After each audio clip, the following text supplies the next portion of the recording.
Good day guys, welcome back to the channel.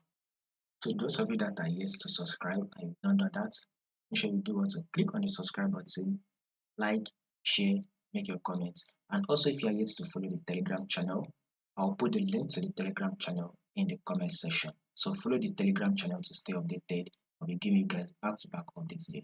So let's see what we'll be expecting for the week on our New Zealand dollar JPY. So this is our New Zealand dollar JPY. Let's start with our trend. We would want to know what market is doing, and as you can see, we are ranging within this level. So markets at first dropped to this our support level.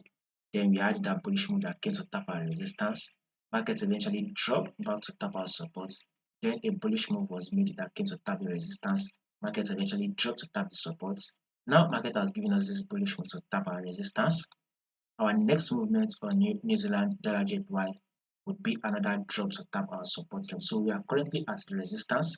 For swing traders, what you should be looking out for right now is a sell opportunity to open for the sell and catch it. And this sell would most likely give us about 200 plus pip. So once you get your sell set up, you might want to open.